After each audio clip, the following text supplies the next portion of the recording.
Tudo bem? Então, eu acabei de afinar o piano.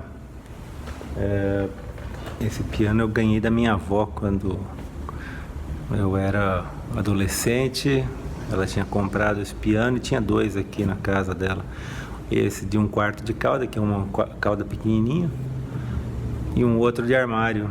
E minha avó me chamou e disse qual que eu queria, que ela ia me dar um piano.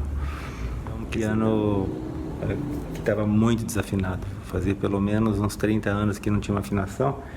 E eu resolvi tomar as dores e fazer uma afinação. Eu comprei uma chave L dessa e uma conexão aqui que cabia na cravelha, e mandei soldar. Então ficou essa solda aqui e funcionou bem, funcionou decentemente. Então, para afinar o piano tem essas cravelhas aqui, não sei se dá para ver. Essas daqui assim são esses, então tem que colocar aqui e com muita gentileza, com muita calma, e acertando isso. Nessa região aqui são 3 cordas por nota. Nessa outra região são 2 cordas, aqui também, tá vendo? São 2, e aqui no final uma corda só por nota. Isso, 3 daqui para frente, todas são 3. Então dá bastante trabalho fazer isso daí. E eu estava lá embaixo pensando, né, com relação a isso, o piano, né, que foi afinado e tudo, e lembrei também de uma história que meu pai contava sempre, assim, quando ele era jovem. Ele foi um jovem da década de 50, né? A década de 50 foi uma época, uma mini renascença do Brasil, como a gente atravessou aí no começo do século XXI, né? Um momento em que tudo começou a prosperar, a economia começou a ir muito bem, e logo em seguida veio uma força contrária e abortou isso tudo, né? Porque a gente não pode esquecer que a gente vive num país enorme e que sempre foi colônia, né? Desde sempre. E é um perigo muito grande mundial para os interesses mundiais que isso daqui se transforme numa potência soberana e participante da economia mundial. Então sempre vai ter uma força contrária para jogar novamente a situação aqui desse lugar aqui enorme, dessa metade da América do Sul, novamente na condição de colônia, né? Isso, o passado histórico, cultural ajuda, né? Porque nós temos um povo que descende de uma monarquia, e esse pensamento elitista, né? Especialmente não do que foi a potência, mas do que pertencia à potência econômica, né? A grande colônia. Isso facilita muito, assim, para manipular as pessoas aí a novamente aceitarem, né, os grilhões aí da subordinação, né? Como a gente tem visto acontecer repetidamente. Recentemente aconteceu mais uma, mas isso é um processo que é cíclico, né, que sempre acontece. E meu pai foi de uma dessas épocas, década de 50. Ele era um adolescente, né, de adolescente a jovem, nessa faixa dos 15 aos 25 anos, que é onde nós fazemos as nossas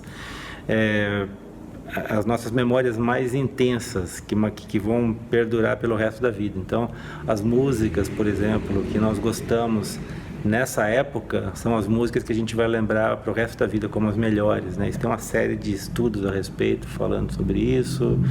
Tem evidências até de musicólogos, de pessoas que escreveram livros falando sobre a época de ouro, né? Eu acho que foi o Alan Forte, mas eu não tenho certeza, que é um grande teórico musical, né? Já falecido, que ele escreveu um livro falando sobre a época de ouro da música americana, e a época de ouro que ele coloca, na verdade, os outros falam, mas para lá, mas não aconteceu nada de tão relevante nessa época.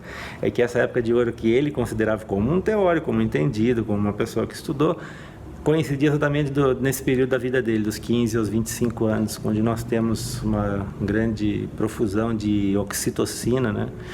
que é um hormônio relacionado ao bond, né, a conexão, a empatia, o amor, né, são os adolescentes têm muito disso, as mulheres lactantes, né, tem bastante produção de oxitocina também para que elas se apaixonem não, para que elas amem, né, a criança, né, isso é uma coisa, assim, obviamente tem exceções, mas é o que na maioria das vezes acontece. E meu pai viveu nessa época e essa foi a época da bossa nova, do início da bossa nova, né, onde o estilo musical saiu da seresta e começou a ir para uma coisa mais intimista, mais introspectiva, que vem do jazz, daquele jazz mais calmo, do começo também da microfonação, né? Onde os cantores não tinham que ter aquela voz, né, projetada como uma voz de uma ópera, né? Eles podiam cantar no microfone de uma maneira muito mais assim intimista, né? E isso teve uma grande repercussão cultural, né, na música que veio, né, estilos como o jazz, a bossa nova, né, que são estilos mais intimistas e que eles exploram nuances, né? Então, por exemplo, em vez de acordes mais imponentes e simples, né, como existia na música clássica e erudita, claro, tem uma série de coisas para se dizer a respeito, estou fazendo uma coisa muito rápida aqui, muito por cima, né? A exploração de acordes mais complexos, com tensões, com notas dissonantes, né? E uma das coisas uma música que surgiu naquela época se chamava Desafinado, né, que é do Tom Jobim, e que a letra fala mais ou menos que alguma coisa do tipo como se fosse uma mensagem para os críticos, né, alguma coisa do tipo assim, trocando de mão porque está doendo meu braço de ficar segurando. Se você disser que eu desafino o amor, saiba que isso em mim provoca imensa dor. Só privilegiados têm ouvido igual ao seu, eu possuo apenas o que Deus me deu. Então ele está falando dessa questão da bossa nova, que era um estilo, pelo fato de ser complexo, essa é a minha visão das coisas, ele era mais difícil de ser cantado, né? Mais fácil errar. Acho que era a música na época que tinha mais acordes que foi lançada. Então era um marco diferente, tinha mais variações, tal, mais acidentes e tal. Eu vou depois mostrar aqui, né? E uma rádio aqui da região, da região que meu pai, né, quando ele tinha essa idade, lançou um desafio dizendo, né, na rádio que quem conseguisse cantar desafinado, a música desafinado, sem desafinar, ganhava lá algum prêmio. E meu pai treinou e foi lá na rádio e ganhou o prêmio. Ele cantou desafinado sem desafinar. O que é interessante é que ele não cantava muito, cantava em casa, assim, mas ele tinha um excelente ouvido, né? Ele era conhecido por ter uma sensibilidade musical. Isso minha avó falava quando ele era nenê, assim, que ele ficava escutando as gotas de água caindo assim em latinhas e tudo, e o tio dele, irmão dela, falou: olha, ele tem um ouvido bom, olha só como ele presta atenção nesse sonzinho, nos tons das gotas d'água, né? Enfim, ele nunca estudou música e sempre tocou.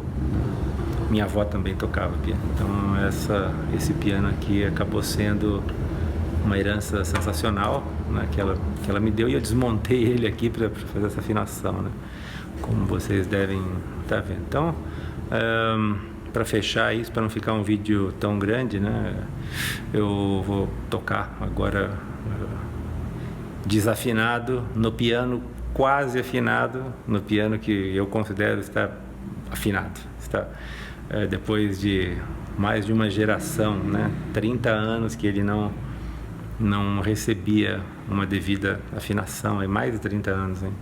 Tô chutando baixo. Enfim, agora ele está no diapasão, está no 440, bem próximo disso, né? Eu aprendi mexendo que é mais difícil do que eu imaginava afinar o piano, porque não é só o fato de você ter o ouvido e saber onde está a nota e chegar nela. As cravelhas são teimosas. Você puxa, ela passa um pouco, depois ela volta. É bem mais complicado do que afinar um violão. Aquelas cravelhas do violão parece que são mais precisas. Você vira, ela tem uma precisão maior. Talvez porque é uma pressão muito menor, né, que tem numa corda de violão do que na corda do piano. Além de serem centenas de cordas, né? São 88 notas e a maioria delas com 3 cordas por nota, né? Então, é isso. Desafinado no piano quase afinado. Então, o que eu estava dizendo, né, só para ilustrar, os acordes, eles podem ser em tríades,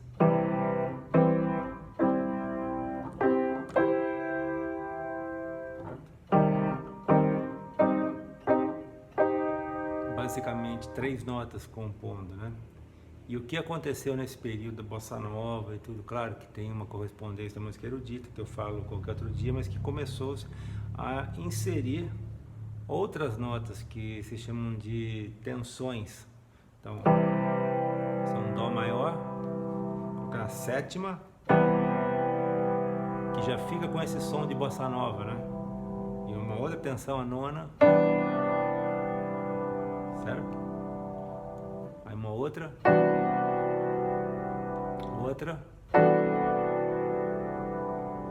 então você vê que harmonicamente tem muito mais riqueza, né? Não precisa usar todas, pode usar eventualmente. E notas próximas também, criando tensões harmônicas, das séries harmônicas como isso.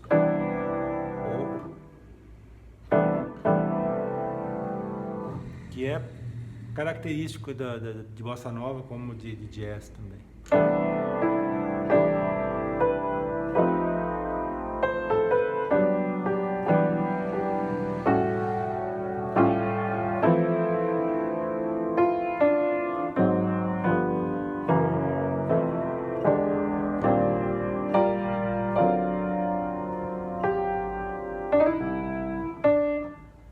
Certo? Então, vamos tocar desafinado.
E aí uma improvisação.